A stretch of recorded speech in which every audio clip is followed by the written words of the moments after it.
Yeah, good evening, all the masters, my dear friends, and my dear gods.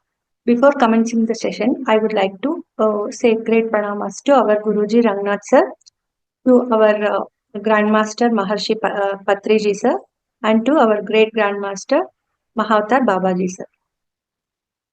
So, on behalf of Mahavatar TV and Mahavatar Foundation, we welcome you all for free 21 days holistic wellness program, batch 15, and today we are on day 19. Today's schedule is as follows. So the spiritual topic by Deepika ma'am, the topic is about messages from 40 masters, and then the holistic wellness program about habit 2, and then followed by meditation. So we know Deepika ma'am as a host and as a speaker. Yeah. Now, madam will take over. Yeah. Over to Yeah, you. yeah. Thank you, Pallavi. Good evening, masters. Good evening, my dear friends, and good evening, my dear gods. Welcome you all to 21 Days Free Holistic Wellness Program. Yes, and so we already started a book like messages from 40 masters, and this is a continuation in the second session. Okay, so have you remembered anything about the book that we discussed previously? It's like we are getting messages from C. Aruna. She is the author of the book where she got messages from 40 masters, and so her spiritual journey was started back in the year 1984. So with the reading of book Autobiography of Yogi, like Paramahamsa Yogananda has written that, right? So it inspired so many people, not only in India but also in the Western culture. The book inspired so many people. So the real understanding and learning got started only after meeting Master Subhash Patriji in the year 1992 for C. Aruna Garu. So straight away, she then jumped into meditation. Straight away, Patriji sir made her to jump into meditation, and where she saw a whole new world of spirituality. And then from then, she never wanted to turn back again, and she never left the spirituality and the meditation. So she kept on reading more books, and she kept on doing meditation. She progressed a lot, she transformed a lot, and she started sharing her experiences like with other co-meditators and all.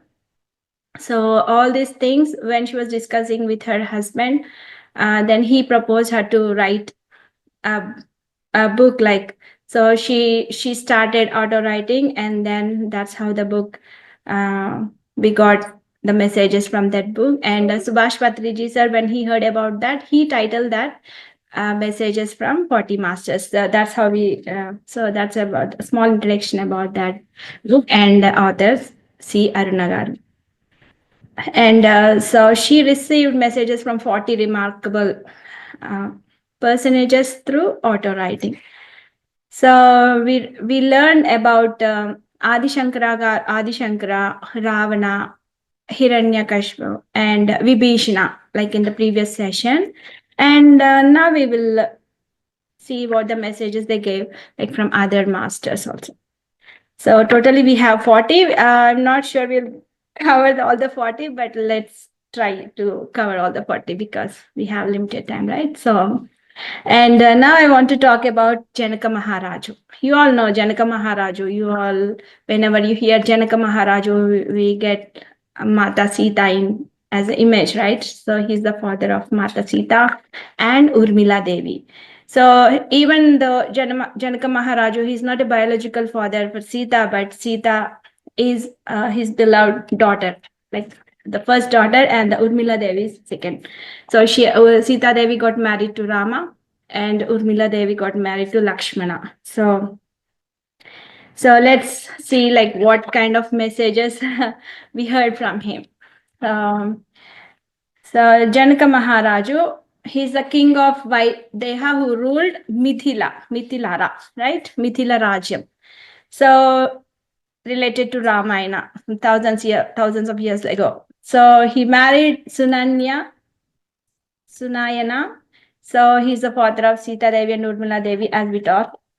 And so Janaka means actually father. So he's the father for all the people in his kingdom. That's how they got title. All the kings from Mithila Rajyam, all the kings who are ruling, they get the title Janaka. They all treat all the kingdom people as their children, and they take such love and care towards them. So all the kings or family are called Janaka. They didn't show any of their powers, but they felt all the children of their country as their own children. They didn't show any like a superiority or power, nothing like that. They treated with such love and care. So, see, Aruna Garu, the author, she got the message like on 26th of March 1994 at 11:15 p.m. So he started telling in his words, like Janaka Maharaja, he's telling, to first enlighten you about myself, I need to inform you that I was born in the family of king. All our forefathers were kings of various territories. Most well-known fact of our family pedigree was only a single male chain was born in each generation. So after having found Sita, we knew that it was the end of our Janakavamaha Vriksha. So this being the family history, all Janakas, they were taught meditating along with other education and martial arts. So from their age itself, the meditation is a must for them. That's how they grew up. So it was essential for, he was telling Janaka in his words, it was essential for us those days to be both a meditator and a ruler that gave us equal equanimity of mind. So they maintained, the Janaka Maharaja and other kings all maintained equilibrium of both the physical and spiritual understanding on every issue. Okay. So unlike his forefather, he desired to spend much more time in meditation, and he was permitted for this instantly. So he meditated, Janaka Maharaja meditated for a few years. He just went to the jungle and sat and kept on doing meditation for a few years. And then he came back to the kingdom, and then he became he became the king and ruled the people. So that's what he's telling. He got an opportunity. He's so fortunate, like he got an opportunity to go to the jungle on his free will, getting permission from his elders, forefathers, and he got meditated, and then he became a king, and then he ruled the people. So he's telling that he have learned through meditation, and his incarnation as Janaka is never to neglect duties of physical life as a man. So he's a master of seventh body consciousness, yet he's saying, like, when we adorn a physical body, our duty as a person, we shouldn't never neglect either your duty towards your family or your duty towards yourself. So these two are the things you have to keep in mind, like he's telling not to neglect your duty towards your family and your duty towards yourself. So no one can progress spiritually without fulfilling his duties towards his incarnation, which includes everything right from your life design to your attaining the highest peaks of meditation. So he's telling, like, meditation and spirituality do not demand you to live to your family or society. Don't be like isolated. Do not leave yourself and your family. You have to make your family desires come true. And he's saying, like, society, you should stay with your family and society and do your regular duties, but do not go away from your duties, something like to earn spirituality. That's what he's telling. And so see Aruna, she had few questions to Janaka Raju. Let's see what are the questions. So see Aruna Garu, she was asking, So you found Sita while tilling the land. Is it possible to create a human body without the natural process? Like natural process means Janaka is not biological father, right? So for a child, child needs a mom and dad, right? But Sita Devi she didn't come from any mother's womb. She didn't come any mother's womb. She just came up from the soil, right? So that's a question our Aruna author Garu, she's asking, like, so you found Sita while tilling the land. Is it possible to create a human body without some natural process? Then we'll see what the interesting answer we'll see. So Janaka Maharaju was telling, he's replying, yes, why not? First, let me tell you why I plowed one piece of land each year. So there was a lot of land and he was trying to plow each piece of land every year.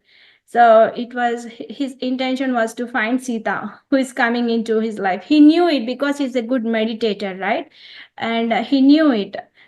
He knew it early that he will. He knew that Sita will be coming sometime soon in his life.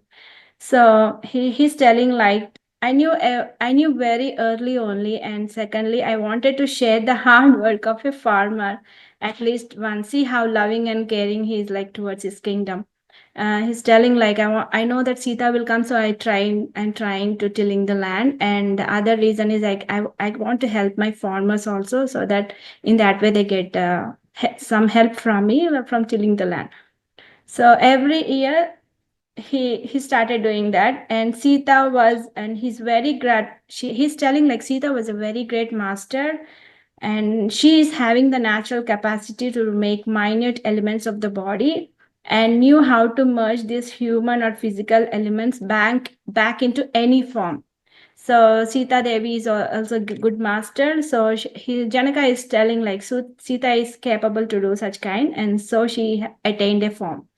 So at most appropriate time, she created a box, accommodated herself into it, and came as an infant. After all, they are masters. They can do and undo anything, anytime. That's what Janaka Maharaja is replying to our author, C. Aruna. So, and her second question was, so what were the original life designs of Rama and Ravana? We heard, like, Ravana, he's a very like powerful king, at that time he was very powerful. The only lacking thing is, like, he has a desire for women, that is the only lagging thing, and that was a big disaster for his life, right? So our author was asking, what are the original life designs of Rama and Ravana? So he was telling, like, as far as my meditative knowledge goes on, because it's if we ask Rama and Ravana, then they could say, right? So we are asking to Janaka. So he's replying, as far as my meditative knowledge goes on, to the extent that I have foreseen Rama's incarnation, Rama had come to earth to do two duties.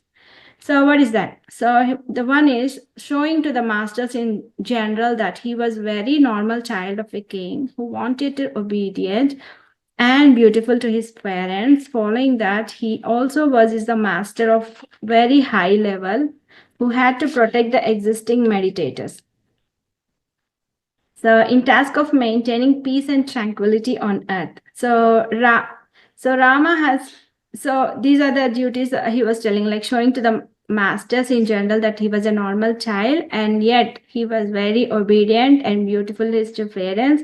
But he has grown up, like meditating was the main task, and to maintain peace and tranquility. So these are the things Rama want to show to the people. And so Ravana has taken Brahman, right? He was born as a Brahman, whereas Rama is born as a Kshatriya, but Ravana was born as a Brahman, and he has an exception to show even Rakshasa, a person, right? An entity of another kind can progress spirituality. So every master has a separate. Every master has a soft corner of his disciple, despite the disciple's mistakes of misbehaving with the master. So here Ravana was supposed to change, seeing Sita's total dedication towards Rama, but he didn't change. He was like, he kept on trying to get Sita. So Sita was like in her heart her heart was her love was filled only for Rama. But even though knowing this, Ravana didn't change his desire, right? So that was his main default. So that was a fault. So still everyone is a master of his own free will, and so was Ravana. Brought home his end within his own doing. So Ravana was the only cause for his destroy, right? So that's what they're telling. So that's what our king Janaka Maharaja was telling. So, and let's talk about Yudhishthira now. You know Yudhishthira, right? You heard about Mahabharata, Pandavas, Kauravas, and all.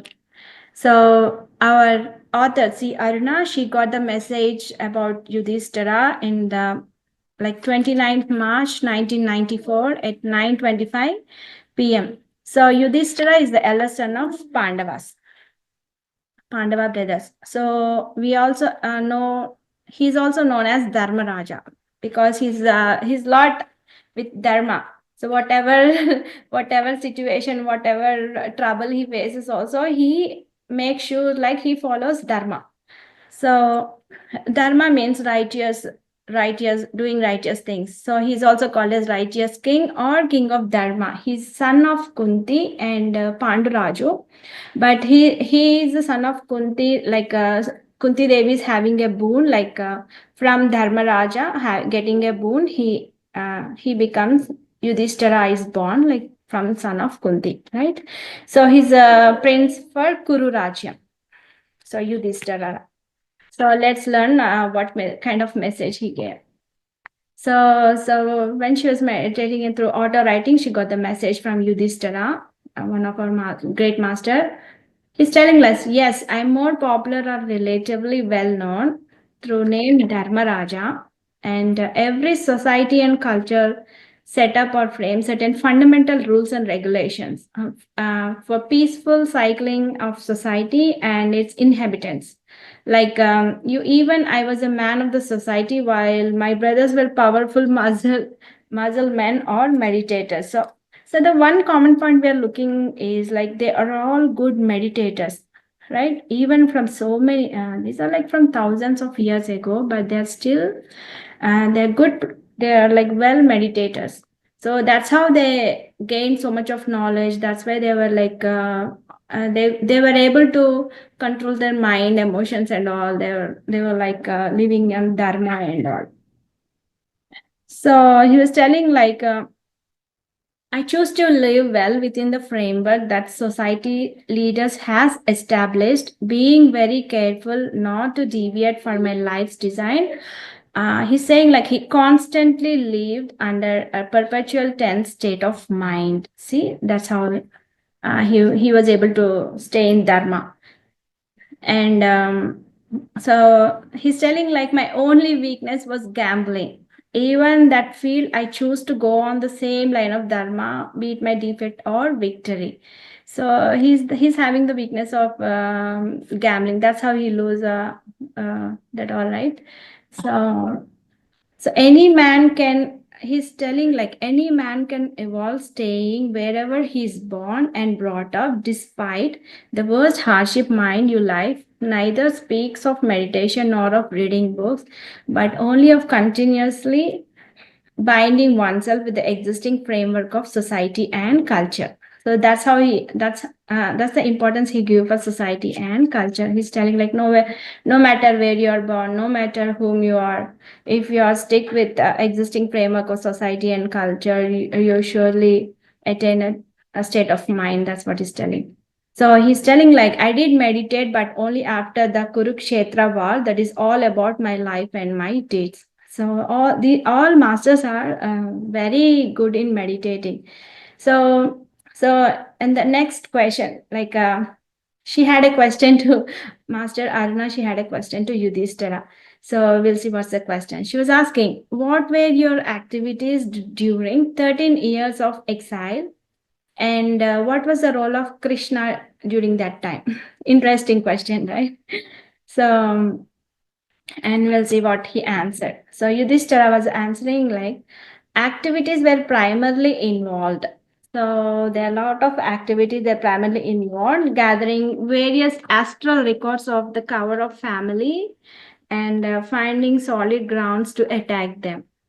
So they were getting prepared for Yuddham and all. So my brothers, he's telling like my brothers Arjuna and Sahadeva and Nakula were doing this work time, whereas Bhima was involved in establishing himself in like manner, but only against Dussasana.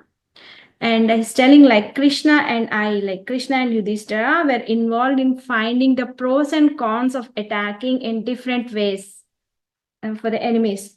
So it was not continuation of 12 years of meditation, but as they fought many years, major part is involved in meditation. So Arjuna learned multi-dimensional travel through meditation. So max benefit was derived out of this in 12 years of exile was for Draupadi. So she called back all her psychic powers and learned a lot from Krishna, her main master. So the more the beneficial person was Draupadi than Pandavas during this 13 years of exile through meditating. So far I understood, masters, about Yudhishthira and Janaka Maharaja. Thumbs up, or if you want me to go again, I can go through. Thumbs up. Okay, thank you. And now we'll learn about Durvasa Muni. Okay. So many say like Durvasa is a partial avatar of Shiva, and he's very short tempered. That's what people all talk, common people. And he's a son of Anasuya and Atri Maharshi.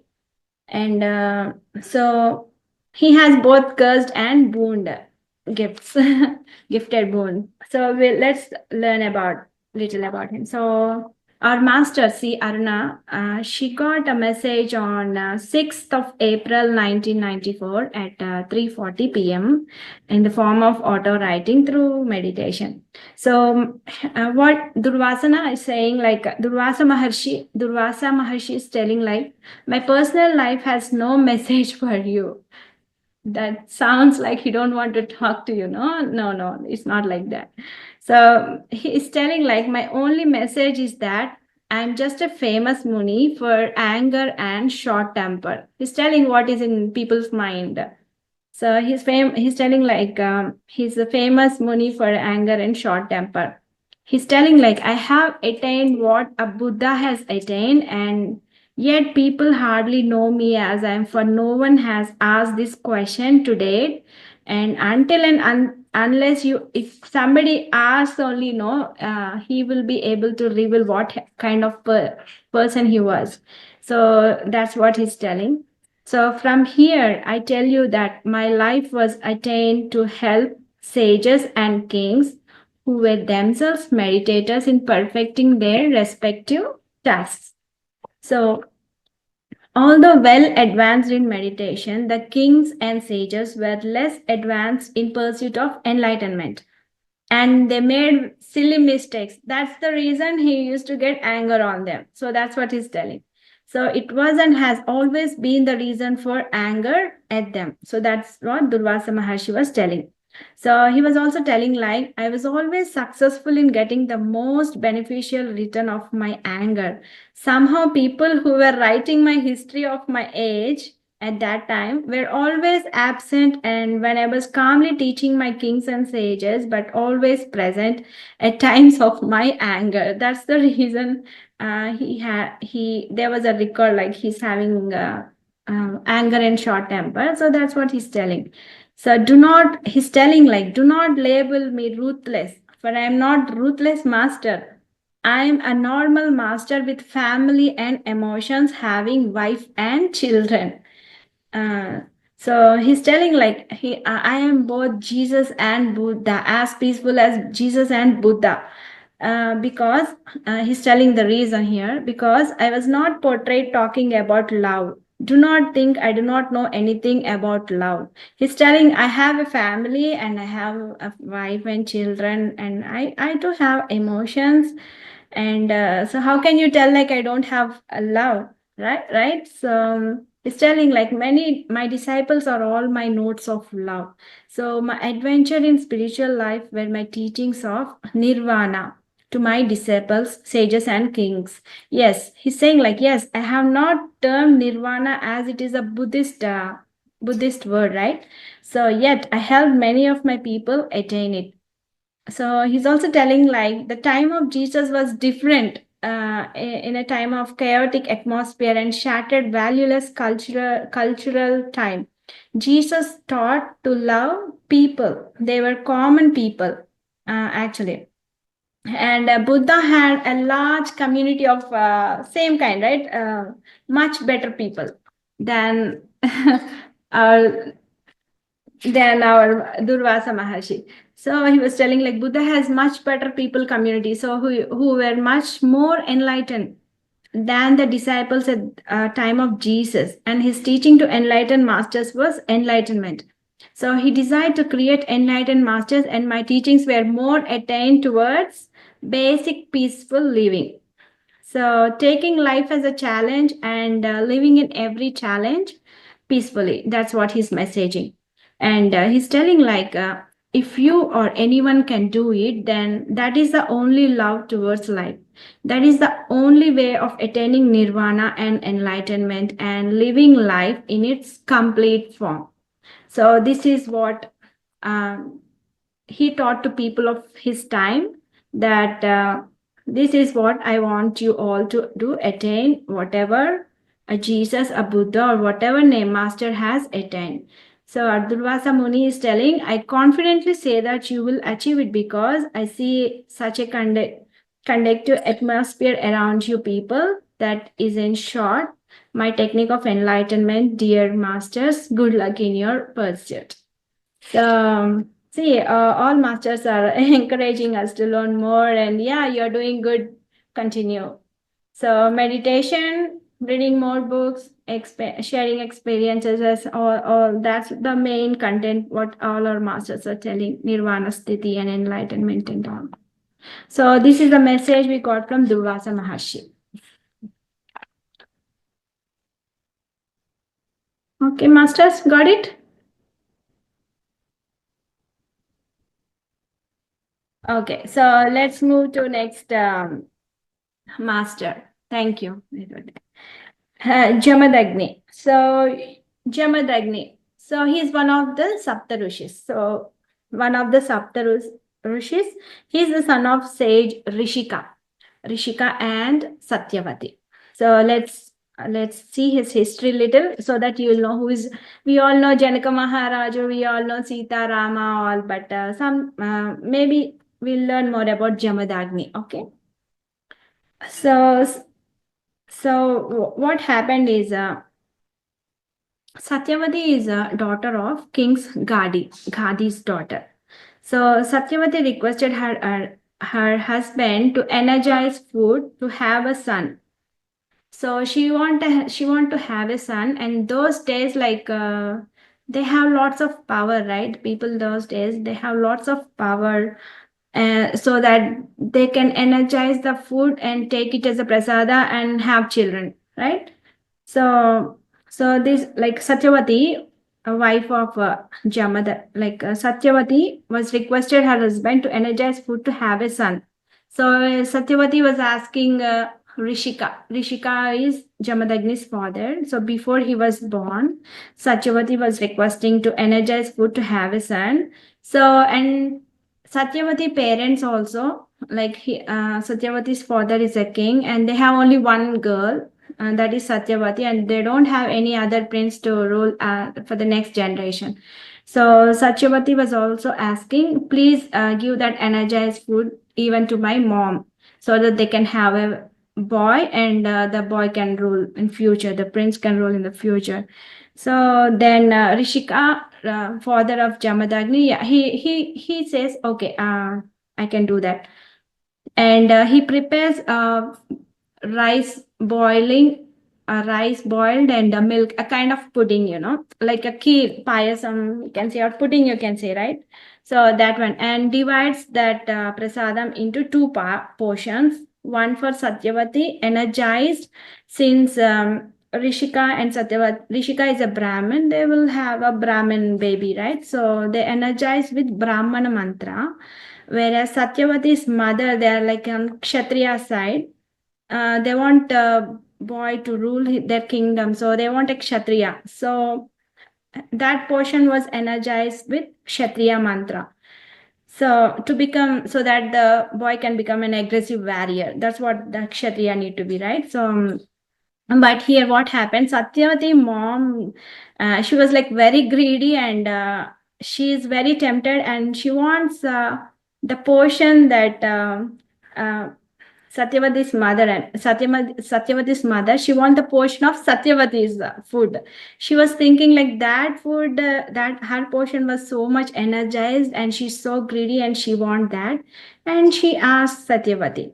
So Satyavati will say, will agrees, and they will swap their portions. So the Brahmin portion went to Kshatriya family, and the Kshatriya's portion came to Brahmin family. Then this will be known by Rishika later on, after they swapped and after they consumed it, and then Rishika will know. So then he will be telling, oh, what have you done, Satyavati? This is not fair actually. I have given two portions like suitable to our families. So the Brahmin got the Brahmin and the Kshatriya got Kshatriya. But since you both mother and daughter swapped, now in a Brahmin family there is going to be Kshatriyas, or who sheds the blood, right? Who floods the blood. So then they got worried, and Satyavati want to ask Rishika, his husband, like, can you please amend? Can you please change it? Then Rishika, he will say, okay, let me do one thing, and he changes, and what happens is, so all the aggressive traits, he was a sage, right? He worked so hard in his studies, studied Vedas directly, and he swapped the Rishika, he swapped. So now what happens is, there will be Jamadagni with Brahmin traits, but what happened is Jamadagni will be having 5 more kids, and that in that 5 kids, Parasurama is one. So that Parasurama will retain all the Kshatriya qualities. So that's the amendment, or that's the change happened. So let's see what happens. So he has all aggressive traits, but he was a sage. He worked so hard in his studies, studied Vedas, directly got Vedas through him. The knowledge of Vedas was passed on to Jamadagni. He completed his studies and visited all holy places, and meets Renuka, where he falls in love and married, and he got 5 masters, like sons, like Rumanman, Suhotra, Vasu, Vishwavasu, and Parasurama. So all the Kshatriya qualities, because of the amendment they made, all the Kshatriya qualities are gone to Parasurama. So in this message from Jamadagni, he is also telling about Parasurama. That is the reason I have to explain about who is Parasurama, right? For you to know. And so that is the reason. So in the amendment, Parasurama would become the warrior. He was a Brahman. He had all the aggressiveness of the warriors of the Kshatriyas. So this is the message we got from, we got a message from Jamadagni for Aruna Garu on 17th of April 1994 at 10:05 p.m. Let's see what's the message.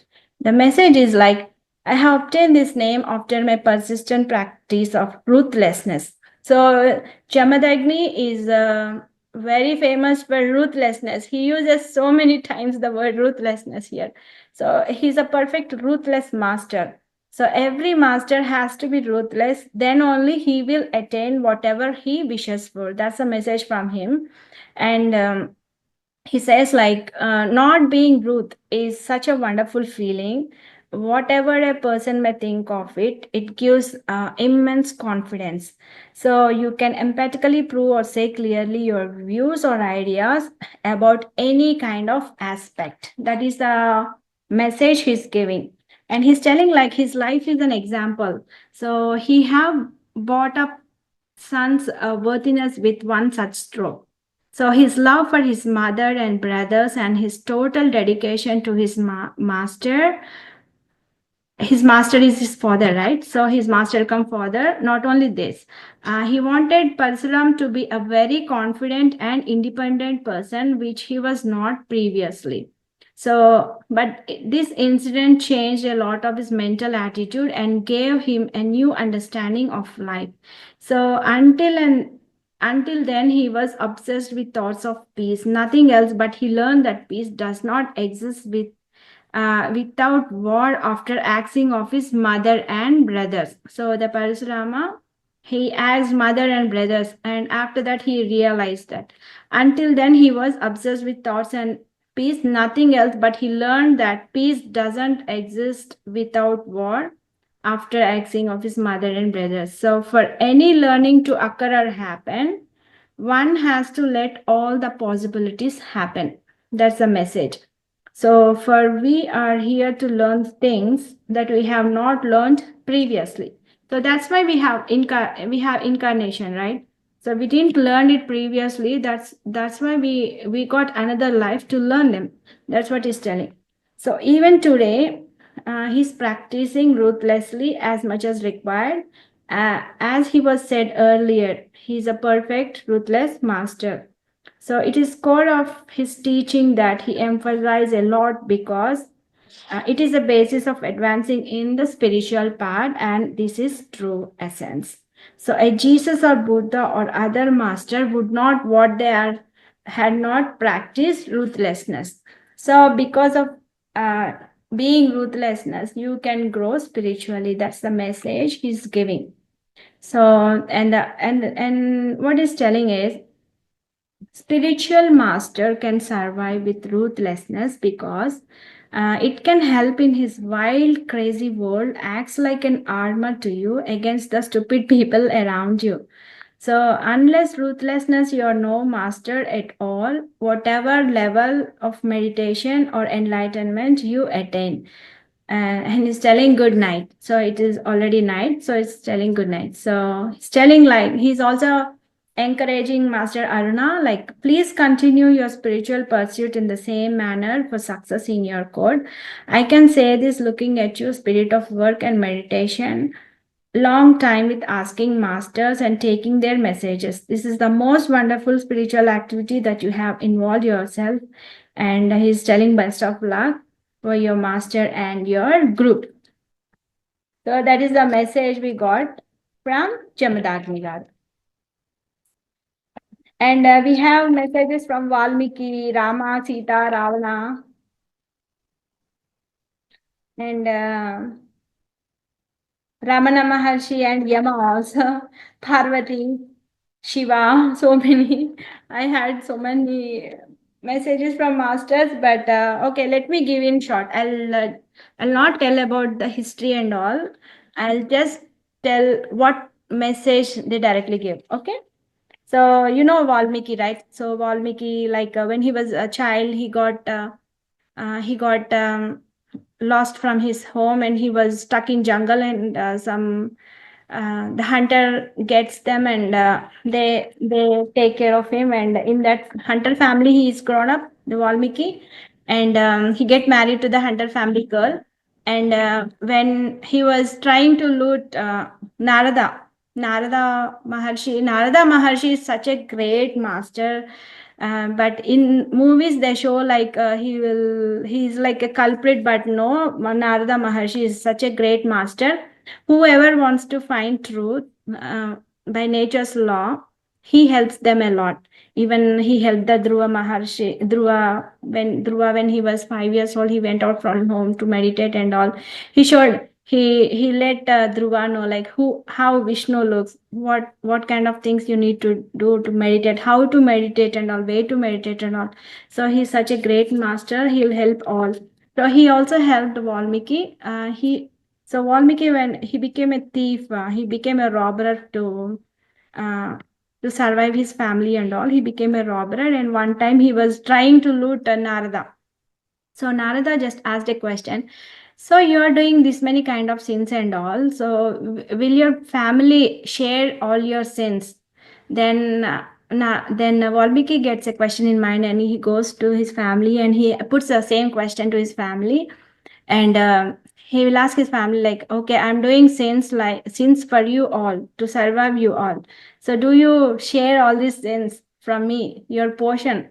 Then they say, no, you're making sin, that is for you only, we don't want to share. Then that's the thing, that's the place where he realizes that Valmiki realizes, and he comes back to Narada and he says, I want to leave everything, the robbery and all.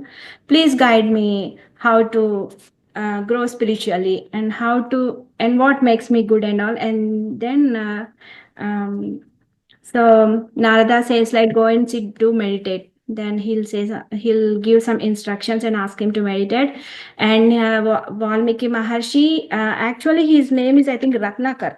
Yeah, his name was Ratnakar when he was born. So Ratnakar, when he sits and meditates, there forms an ant hill. He sits and meditates for 3 continuous years, and there forms an ant hill, where ant hill is called Valmika, I think. So from there, he attained the name Valmiki. That's how he got the Valmiki.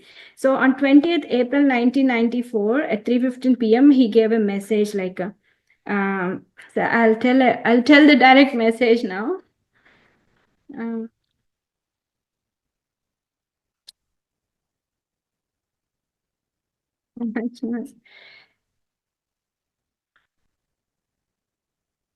So he's telling like, live like Rama and attain whatever he has attained. That means Buddhahood in your way. So he's telling like,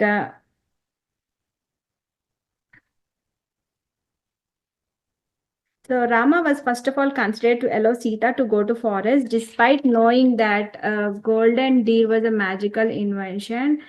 And he's telling like, Sita was a master, but every master is vulnerable. It's how to choose, react, desires that shape your future, and Sita shaped it to reach Ravana. He's telling like, it's very important to every person to understand Rama here as a king in a particular, and not as Sita's husband. So he's telling like, tell me honestly, which woman would like her husband to fail as a public personage, and that too as a person holding the highest official. So he's telling the other reason why Sita did not utter anything against Rama was that he never told her the cause of their separation. She knew deep in herself that Rama loved her more than anything, and this is only a test as she felt that she should give her cooperation, so she remained silent. She also knew Rama worthy rules and worthy husband. He's telling like why they got separated and why Sita didn't utter any word. So that's the reason he's giving. And so we got a message from Sita Devi also on 7th of May 94 at 10:15 p.m. So she was telling like, I don't want actually go to forest, but since my husband went, that is my dharma. I have to follow my husband. I went behind him. I was supporting for every time with him. That's what she's telling. And she's telling like, you use the mind, the most wonderful physical instrument each of you has, and distinguish yourself in your duties. So she's telling like, learn lessons where to give in yourself and show your independence. Use all your resources and energies in well channelized reform to suit your life design, and see that you make your present life design a success. This is the only and final message that anyone can glean from my incarnation as Sita. She's telling that. She's such a wonderful Mata. Sita is actually Mata, and she also said like, she don't want to come from somebody's womb. So she has created herself from energy form into physical form. So, and she was waiting for Rama to take his incarnation and doing meditation. She was a great meditator. Sometimes to maintain her physical form, she even went to forest and meditated for 3 years until she met Rama, you know. So she wanted to recreate her physical body, and 3 or 4 months and then she is to stay with Janaka Maharaja. She's a she's a good meditator, so she kept on meditating, and she's saying like meditation is very important. And I try to establish a unique feature of Sita as a physical body without delivering from any mother's womb. That's what she's telling. And so that's the message from Sita Devi, and we'll see what Rama is telling. So she got a message from Rama on 10th May 94 at 10:25 p.m. So he's telling like, do not trap me with the prefix "Sri," for I am as normal as you all. To live up to my parents' standards and my people as a public. And he is praising like call Sri Sita Devi as Shri, for she is much appropriate for Sita than me. He's telling like she had lived in designed social structure without hassles throughout her life. After taking away Sita by Ravana, and then he started feeling the importance of Sita Devi, like how important she was, like how supportive she was, and all. And so since then he was like everything everything in his life became Sita once she was kidnapped, and she felt her loss, right? So those days. So the message she was like giving is learn everything in your life. If in your life you hate something, declare it aloud. Only then hidden idea behind the hatred comes out. That's the message he's telling. So when the cause of hatred is out of you, you would love that particular something and live it well and learn your lessons from it. So if anything you have any hatred, is telling to declare it loud. And so do not hide any hatredness and all, he's telling. So if you suppress a particular aspect, you walk away from that important lesson. So any indirectly telling like any bad experience you have, don't walk away from that, or do not hide, or do not hate on that. You just learn a lesson. So to learn lessons only, we are kept on coming again and again, like next life. So when you learn a lesson, then that is stop, right? So you don't have to come another next life to learn that same. So he's telling like learn the lessons as fast as you can. Do not hate it, do not hide it. That's what he's telling. So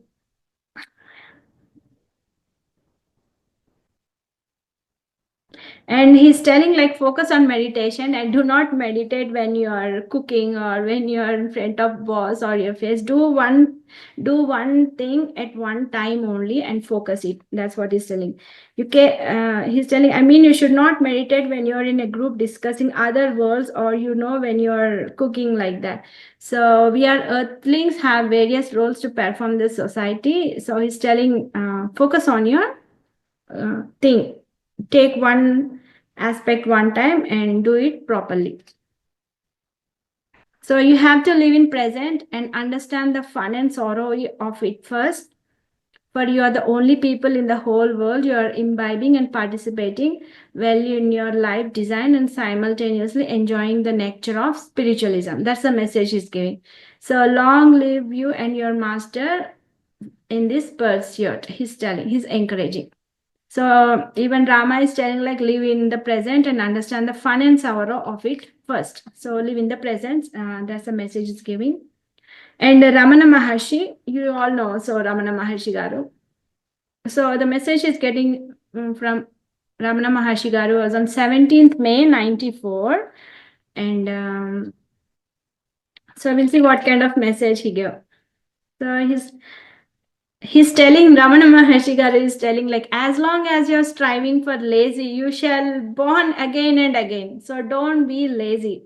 So I have neither given any teachings or shown any mystical powers to his followers or who came to see him and all. It was only astrally, and I was not a literate or a talkative person. I shunned my people in silence continuously because of my lack of expression. One thing I can say for sure, they are not exposed to anything like your present way of thinking. They have remained only a silent disciple, but not progressed towards scientific questioning, he's telling. So he's telling like, your type of spirituality is so dynamic and progressive. Continue it. Do not be lazy. That's what he's telling. If you are lazy and if you don't learn any lesson, if you don't try anything like that, you have to born again and again. That's what he's telling. So he's telling like kindly forget big terms like life design life perfectly with utmost. In every situation, everybody, not only does your learning expand, but also your consciousness and awareness. Once you start living every minute of your life perfectly, you will learn from every given minute which every person has come to earth for. That's the important message he's giving. Okay. And I will see Yama. So from Yama Dharmaraju, they say like Yama Dharmaraju will take away souls. That's what Yama Dharmaraju is saying. No, I'll not. I will not take away the souls. He's telling like after my enlightenment, I took up the duty to give a little intuitive understanding and explanation about death to the dying person. That's it. Like you're teaching people meditation and enlightenment, I was teaching people to die consciously so that they could free themselves from experiences of death and live longer without dying invariably after each incarnation. That is what he's helping, but he's telling like, no, I'm not taking any souls and all. So he's telling like, I'm not a god, but just a master in telling the probable time of death of a person. Excuse me.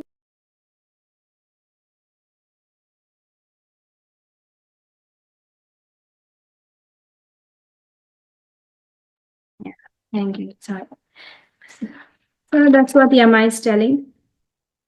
He's telling like to help people on the verge of death and other souls that have left their physical bodies, because these are the people living for thousands of ages without any growth and knowledge, and he wants to help them to understand, to come out of their illusions until and unless that will continue to exist. So that's the message he's giving. And I have messages from Parvati and Shiva also. So I'll tell about the Shiva message finally, okay, and we'll end up today's topic. So Shiva has given message on 1st of July 94. So it's telling like basic man is an animal by instinct. So in our cycle of evolution, all of us have reached the stage of being an incarnation of man or woman through a lengthy process of many incarnations and evolvement, which involves a lot of mental understanding. So it's telling like nothing else is involved in evolvement other than basic understanding and common sense. So he's telling meditation is nowhere within man's vicinity. Once you cultivate basic common sense, you will wonder and understand various life situations. That's what is messaging. Life situations, circumstances of spirituality. So not every person can jump into spirituality just like that, as a spirituality is not a minor situation or a small affair or a small interval of one's life. It paves the way to know your individual creator is over self, created by many masters, not just one god. So that is a message from Shiva. So I have to read their messages as it is because they have given that message. So I kept on writing and reading those messages like to deliver to you like what they have. And there are so many 40 masters have given messages, and you can I'll show the book cover page so that you'll have an idea how the book likes, and if you're interested, you can get that book and read. So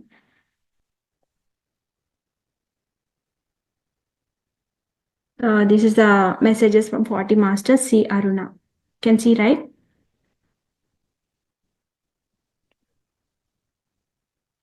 Pallani Appani Kadu, you asked last time.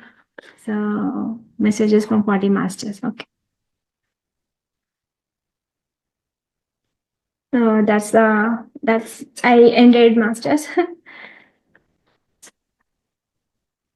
Thank you so much for your time and listening.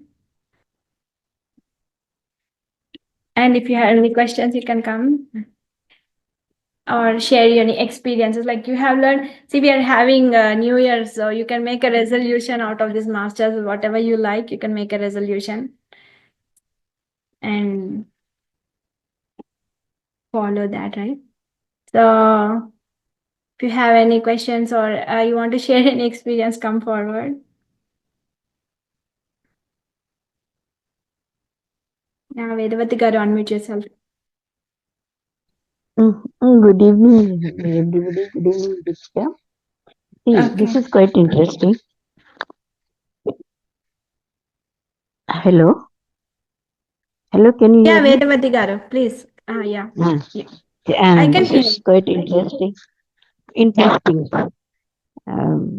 I like such type of stories. Throughout night, if you tell also, I listen. Very nice. I know all these stories. I've read all this. And this Jamadagni's wife Renuka, she's also called Yeah. Yellamma. We are the devotees of Yellamma, Oh, goddess okay. Yellamma. She is her temple is there in Belgaum district, and that is Savadatti. Every time, every now and then, we visit that place.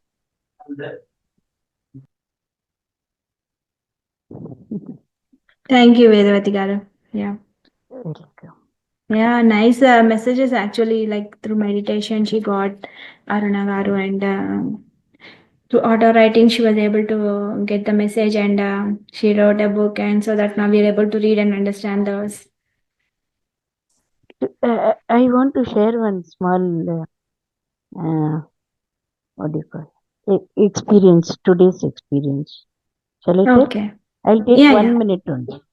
Okay. Today, I attended one chakra meditation. Immediately I got involved. While doing this Mooladhara Chakra meditation, somebody gave me handful of rice.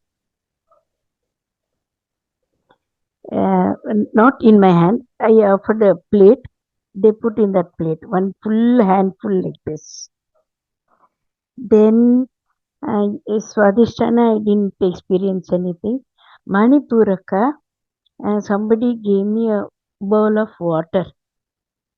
That bowl was so nice, it was so designed, um, very nice bowl. It was small bowl. They gave me with the 2 hands. They gave me one bowl of water. Then Vishuddhi Chakra, I saw one person, one old man. He was he had covered his head with white clothes till his neck. He gave me a big smile. That's all. After that, I was disturbed.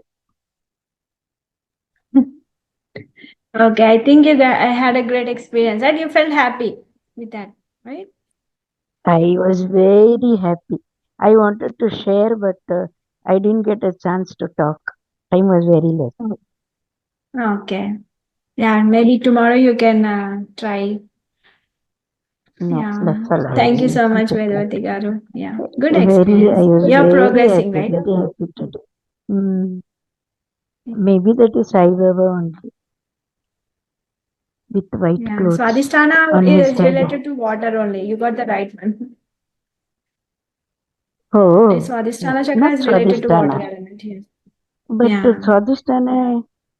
I think Manipuraka only I got water. Manipur is related to fire element.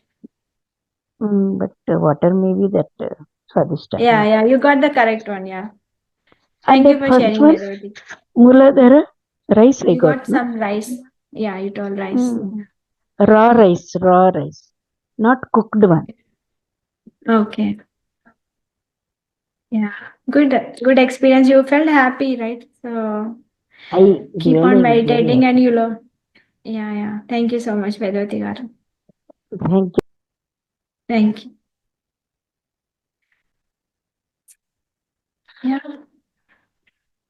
Pallavi ma'am, you can unmute. You have to co-host with them. I'm not co-host. Oh, really? Oh, okay. I think it jumped away. So, Yeah. masters, if you have any other doubts, you can raise hand. Or else we'll go with the holistic lifestyle. Yeah, thank you, ma'am. Thank you for the wisdom. Message from all the masters. Like each master are giving different messages, but at the end of the day, they are saying you have to do the meditation and you have to attain the enlightenment. That's the thing we have to know from all the masters. Yeah. And Neelo, do you want to express anything? Palani Appa garu, Ritesh garu, Venu garu, just in like 1 to 2 minutes. Naresh garu. All are smiling. Okay, Palani Appa garu. Yeah. Just 1 2 minutes, Palani. Just good evening, madam. Namaskaram to all. Good evening. By attending these classes, I feel lot of passions with me. I can concentrate better in everything in my day-to-day life. So thanks for Mahavatar Foundation. Okay. Yeah, thank you, sir. Thanks. Yeah.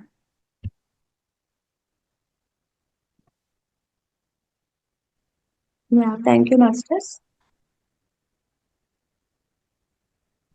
I'll request all the masters to switch on their videos so that we'll have more interactive sessions.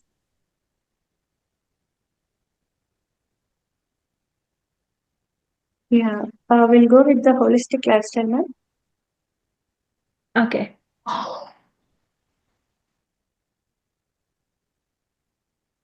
Yeah, yesterday we were talking about the animals to eat or not. So we read how the animals, when they are getting slaughtered, how they feel emotionally and all, and those energies are imbibed into the flesh of those animals, and those things when we eat, we also eat those emotions. So that's why we are not supposed to have the non-veg. And we'll get the questions like what about eggs? So generally in all those when they in when they are breeding those hens and all, no, each hen will get hardly 67 square inches of place. So they are all like always throughout their life they are standing. So it is like 8 inches by 8 inches place for one hen. All those egg laying hens.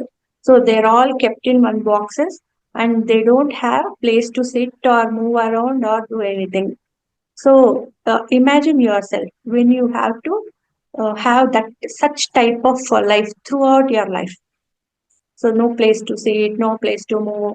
Just they'll just feed. You have to eat and then do all the excretion, everything in that place only, in that small place, and that will be like so torturous to the hens.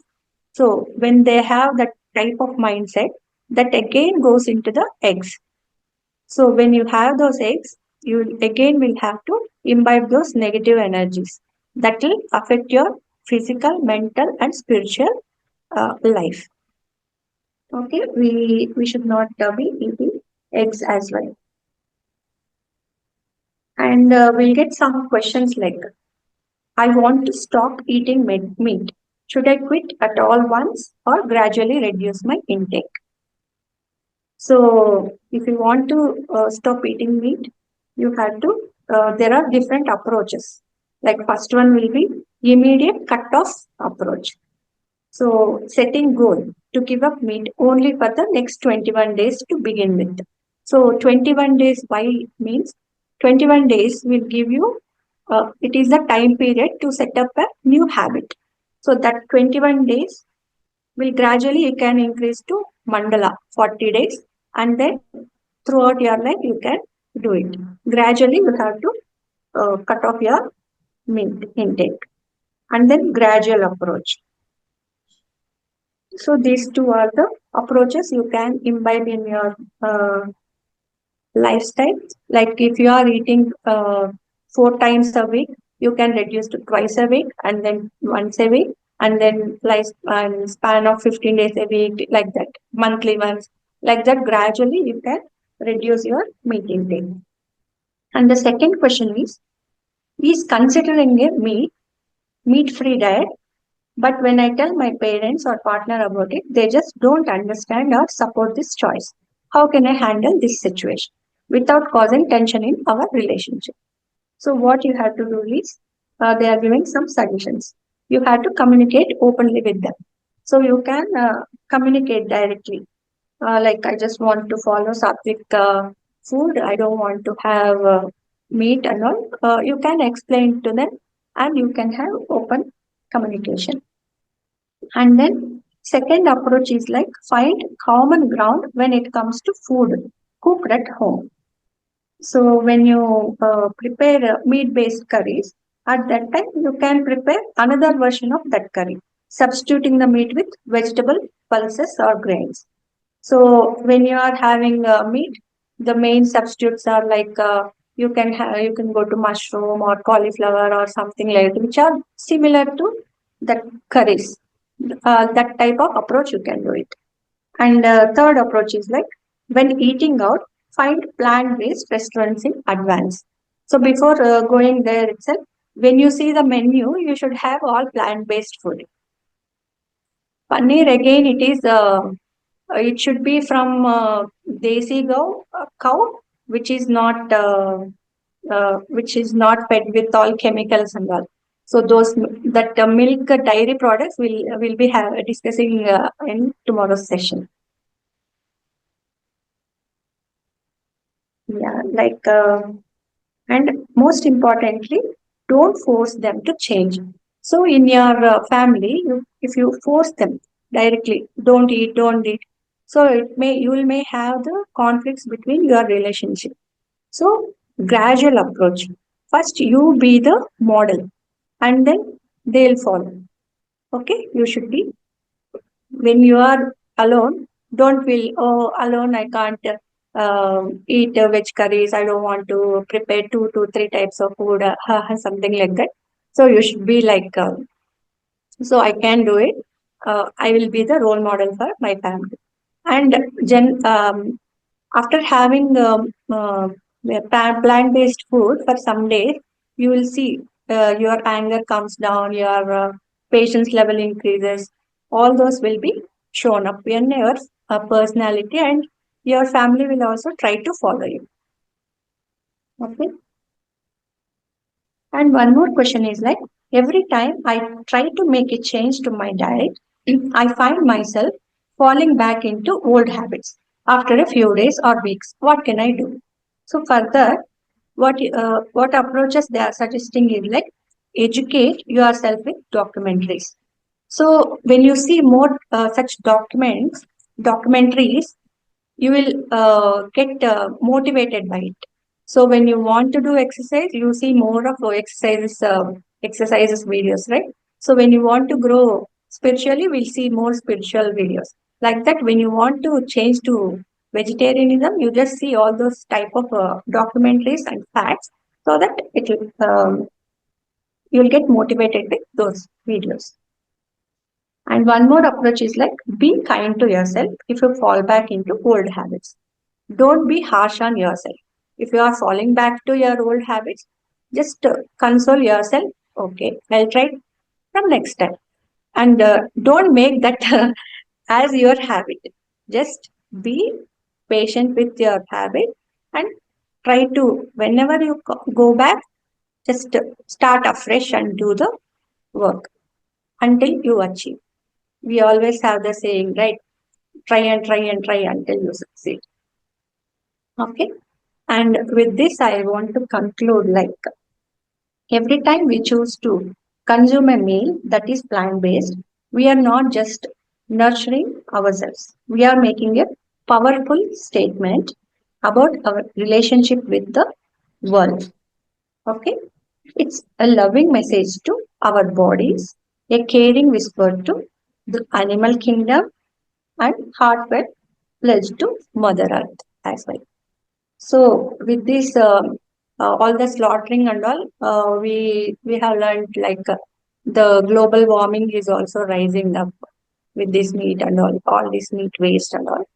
So we have to be more responsible to our body, to the animal kingdom, and to the mother Earth as well. With this, I just want to conclude with the session of for today. If you have any doubts, you can ask. Yeah, Neela ma'am, you had asked the 2 days back, like when to eat, which is the right way to have the food and all, no? Yes. So, so I have an experience like every person will have different type of body. So, when I was in my 20s, I could not eat food till 2:33. I used to feel very energetic. When I am in 30s, I used to have, but I used to get some acidic reactions. And all. Now I am now I am 40. So when I won't have food till 11 o'clock, I'll get more acidic. So you should trust your body. So what works for you is the best. So we should try, which is more suitable for us. What are the food which we are taking is suiting us. Sometimes the food varies, right? Everyday intake. When you have lethargic food, you will feel more drained. So last week I had to had outside food. That day I felt very weak. I never had energy. Even though my stomach was full, I could not feel more energetic. When I cook at home with less amount of food also, I could be more energetic. So that's the difference. So we have to keep our journal and we have to come to for 21 days or for 1 month. Just to have the journal of what food we are having, and we can come to conclusion, right? So that's how we can say like this is the right food for us. This is the type of food we have to take. Can I say something? Yeah, yeah. Uh, I just want to say that from all these days that we've been meditating in the night, usually I would not meditate for so long. I would meditate for 15-20 minutes because throughout the day, already in the morning, I will meditate for 40-45 minutes already, afternoon also, evening also. So now that I'm meditating more in the night, I saw that my hunger had reduced a lot, and I feel so energetic, like a bouncy ball. I actually don't get sleep only. The energy becomes so high, hunger disappears completely, sleep disappears. So by meditation, you can start living more and more on the cosmic energy. Food is not required that much, is what I experience. And already I have made a very big lifestyle shift, that I've shifted to a very healthy plant-based food and nuts and seeds and these fruits, these kinds of things only I'm eating. And since the last year, towards the last meal, my last meal is not a cooked meal at all. It has come down to just some sauteed vegetables, soup, or some fruit and nuts. So automatically, like, I just want to share with my fellow people, the as you keep meditating, you don't even need to make a conscious effort. Whatever is good for you, that shift starts happening on its own. And it's a very beautiful process. You have to just trust in the process, trust the divine, and things just keep happening to you. And of course, by learning, it improves and it enhances your awareness a lot. But what I'm saying is, by increasing your meditation only, the changes start happening within you. You don't need to sit and say, oh, I want to leave non-veg, I want to do this, I want to do that. It will just happen to you. Just listen to the talks and meditate, and things will just fall in place. So right now, I think in my entire life, I am in the best phase of my food pattern. I think I've got it right now. And it's created a tremendous difference in my energy levels and my sharpness. And I don't get tired at all. I can work continuously from morning till night without feeling tired. I do strength training. I'm 58 years old. I do strength training. Many people would not even dream of doing it at this age, but I do that, and with the plant-based diet only, I'm able to do that. I do eat more lentils and more nuts to get my protein. So that's all that I want to say. Thank you. Yeah, thank you so much, ma'am. Yeah. You Neelu madam have is having pranic food, so getting more pranic energy. So Yes. no lethargic energy. No, you're not losing any energy for that. So and cosmic energy through meditation, it's like more energy. Yeah, I like it all. I'm happy. Even I'm happy. Yeah, thank you for sharing, ma'am. Like your words also will motivate many other people. Like somebody has messaged in the chat and all. Yeah, thank you for sharing your experience and your Thank you. lifestyle changes. The Thank you so honor much. is all mine for giving me the opportunity to be part of, and I have learned a lot through your teachings, many more things. Some fine tunings keep happening every time you get associated with masters. Yeah, actually, I wanted to thank Ranganath sir, but I didn't get the opportunity because that was a lesson on the word of from the mouth, and I felt at that point being silent was the best thing. Don't talk unnecessarily. But he said that you start teaching, don't keep learning. That's one thing that really has stuck with me, that I have to start teaching now. Yeah, you are welcome. We'll discuss and we'll start with January batch, ma'am. Yeah, whenever y'all give me an opportunity, I may do it on my own, whichever way. Okay, ma'am. And I'll Like be really, Vedavati. to be Okay. associated with y'all would be an honor. Okay. Yeah, Neelu ma'am, Neelu garu, you can share your experience at the end. That's what we are asking. Share your experience, share your opinion. You can come at that time. No worries. Yeah. Okay. Yeah. We love to hear. Thank you. Thank Yeah, Vedavati Vedavati, garu. ma'am. See, I agree with Neelu ma'am. Whatever Neelu ma'am said, the same experience I also had. I never, once or twice, I thought that I should leave. Pallavi ma'am said, no, we have to give gap for 1 week, 15 days. All that I never tried. Once I thought I should leave. One Sunday afternoon, I had some fish. From next day, Monday onwards, I straight away left eating non-veg. Yeah, that's your determination, willpower. Determination. See, they sit next to me and eat. My other family members. I don't care. They also don't force me. I also don't bother when they are eating. Yeah, these what and all I have Imagine, shared is from the book, after ma'am. 65. Who? So these are the approaches Hello? they can do to be vegetarian. Huh? So No, these are your some voice is approaches. breaking. Yeah, these are some approaches that Hmm. you can do it to be vegetarian. These are from the book. Okay, I have shared. That's it. After 65 years, imagine, I left at once. I don't feel like taking eggs also. Yeah, thank you, Vedavati garu. I think Srividya garu, we have newcomer Srividya garu. Srividya ji. See, more people today. If you want to talk, you can unmute yourself if you feel comfortable.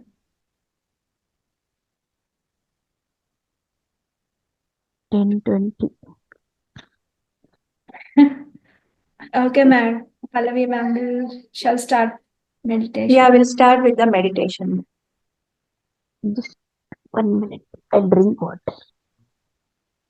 Yeah, we'll have to unmute all. Mute all. Yes.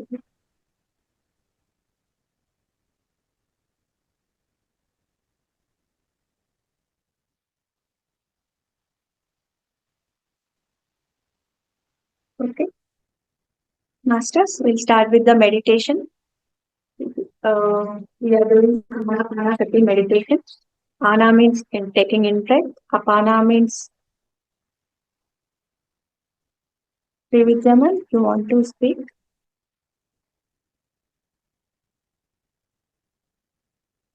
Okay. You carry on. Yeah, we'll do with those who want to share the experience. You can share at the end. Okay, we'll do the. We'll go to the meditation right now. If you want to do the meditation, remove your spectacles, all barriers, no headphones, nothing. Sit in the comfortable position. If you want to sit on the floor, sit on a mat or a blanket. If you want to sit on a chair, you can sit straight away, and your back should be erect to receive the cosmic energy directly from the Brahmanandra or Sahasrara chakra. So, and if you want to sit on the floor, sit on Sukhasana, and your hand should be clasped and interlaced like this.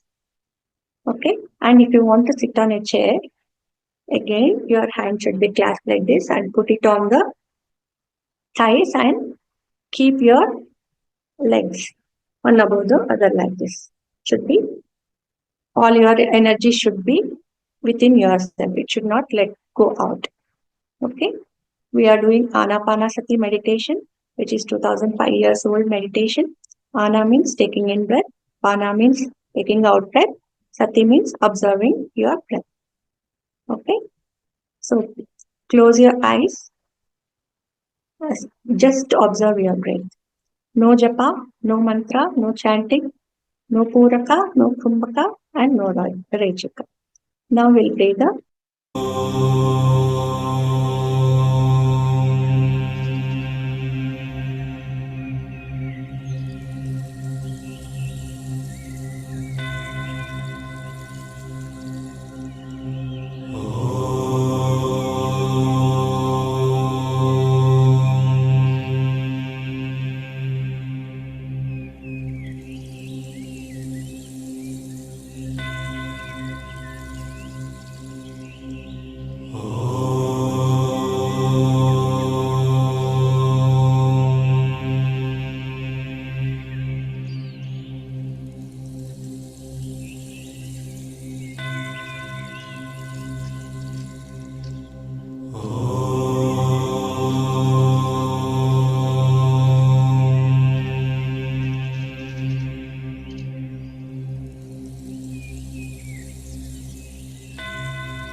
Yeah, please don't open your eyes.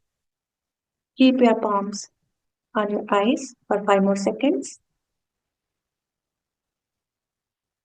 5, 4, 3, 2, and 1. Please open your eyes. The smiling face. Slowly open your eyes.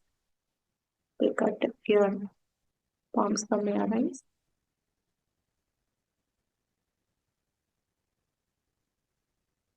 Yeah, we had wonderful meditation, right?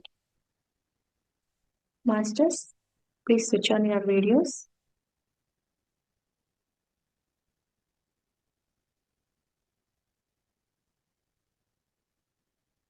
Yeah, thank you, Masters. Tomorrow we are going to continue with the messages from the Masters, 40 Masters. So we'll be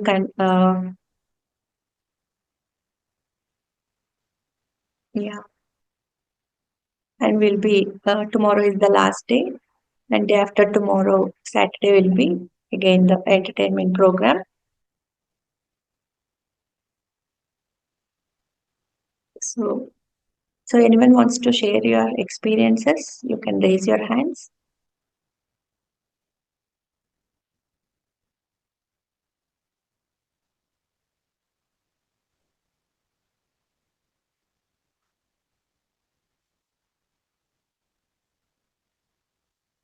Yeah, thank you all the masters. Yeah, like we know, right? 11 days program, Patriji's Gnana Mahayagam. They are conducting in Kadtal, Shaktisthal, Hyderabad. So whoever wants to join, they can join. We have given the details in WhatsApp group. Those who wants to stay there for a few days, they can get the accommodation as well, and food and all will be free. And you'll have more 3 hours meditation. Yesterday, Rangnath sir also was saying like you have to don't miss the meditation. If you are not able to come to the Kartal, at least from your home, at least you can do the meditation for 3 hours by switching on PMC TV. They'll be broadcasting the live sessions. So through that, you can do the meditation and get the get the benefit of meditation. So from 5 to 8, 5 a.m. to 8 a.m. So how much ever you could just make use of that meditation time and have a more effective meditation. And sir was also saying, you can see the transformation. It is like 11 days. If you do 11 into 3, 33 hours meditation. So you won't get the chance, right? Don't miss the chance and do the meditation.